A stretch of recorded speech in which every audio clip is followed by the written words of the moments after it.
ലോകത്തെവിടെയാണെങ്കിലും Hamas നേതാക്കളെ പിന്തുടർന്ന് വകവരുത്തുമെന്ന് Israel പ്രധാനമന്ത്രി ബെഞ്ചമിൻ നെതന്യാഹു. ഖത്തറും ഈജിപ്തും കഴിഞ്ഞാൽ ഏറ്റവും കൂടുതൽ ഹമാസ് നേതാക്കൾ ജീവിക്കുന്ന രാജ്യമാണ് തുർക്കി. എന്നാൽ തുർക്കിയെ ആക്രമിക്കാൻ ഇസ്രായേലിന് കൈവിറയ്ക്കും.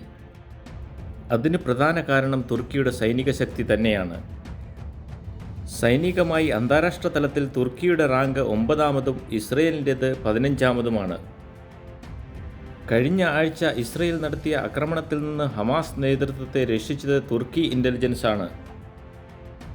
ഇസ്രായേലി ഫൈറ്റർ ജെറ്റുകളെ നിരീക്ഷിച്ചുകൊണ്ടിരുന്ന തുർക്കി ഇൻ്റലിജൻസ് വിമാനം ഇസ്രായേലിൽ നിന്നും പറന്നുയർന്ന് ടുണീഷ്യയിലെ ഗാസയ്ക്ക് സഹായവുമായി വന്ന ബോട്ടിനെ ആക്രമിച്ചു. അതിനുശേഷം ലത്താക്കിയ, ടാർട്ടസ് എന്നീ സിറിയൻ പ്രദേശങ്ങളിലും ബോംബ് വർഷിച്ചു.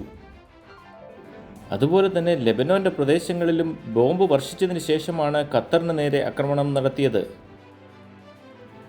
ദിവസം മുഴുവൻ ഇസ്രായേലി എയർഫോഴ്സ് തങ്ങളുടെ മോണിറ്ററിങ്ങിൽ ആയിരുന്നുവെന്ന് തുർക്കി ഇൻ്റലിജൻസ് പറയുന്നു. തങ്ങൾ ഹമാസ് നേതാക്കന്മാർക്ക് കൃത്യമായ വിവരവും നൽകിയിരുന്നു. സിറിയയിലെ അസദ് ഭരണകൂടത്തെ മറിച്ചിടാൻ തുർക്കിയാണ് വിമതർക്ക് സഹായം ചെയ്തത്. എർദോഗൻ്റെ സ്വന്തം ആളാണ് ഇപ്പോൾ സിറിയ ഭരിക്കുന്ന അഹമ്മദ് അൽ ഷാറ. തുർക്കി ആയുധങ്ങളും പ്രതിരോധ സംവിധാനങ്ങളും സാമ്പത്തിക സഹായവും സിറിയയ്ക്ക് ചെയ്യുന്നത് നെതന്യാഹുവിനെ അലോസരപ്പെടുത്തുന്നുണ്ട്. തുർക്കി നാറ്റോ സഖ്യരാജ്യം ആയതുകൊണ്ട് മാത്രമല്ല നെതന്യാഹുവിനെ ഒരു തുർക്കി ആക്രമണത്തിൽ നിന്ന് പിൻവലിപ്പിക്കുന്നത്. നാറ്റോ രാജ്യങ്ങൾ ഇസ്രായേലിനെ സപ്പോർട്ട് ചെയ്താൽ പോലും ഇസ്രായേലിനെ പിടിച്ചു നിൽക്കുക ബുദ്ധിമുട്ടാകും. നാറ്റോയിലെ തന്നെ 2-ാമത്തെ ഏറ്റവും വലിയ എയർഫോഴ്സാണ് തുർക്കിക് എയർഫോഴ്സ്. അത്യാധുനിക യുദ്ധവിമാനങ്ങളടക്കം തുർക്കി സ്വന്തമായി നിർമ്മിക്കുന്നുണ്ട്.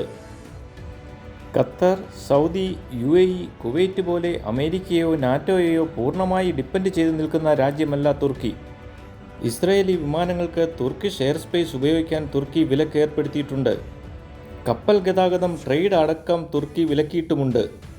ഇറാനെ ആക്രമിക്കാൻ പോയ ക്ഷീണം മാറാത്ത ഇസ്രായേൽ തുർക്കിയെ ആക്രമിച്ചാൽ പണി പാളും എന്ന് നന്നായി അറിയാം. അയൽവക്കത്തെ സൈനിക ശക്തിയല്ലാത്ത കുഞ്ഞൻ രാജ്യങ്ങളെ അടിച്ചൊതുക്കി ഇസ്രായേലിന് സംതൃപ്തി അടയാം.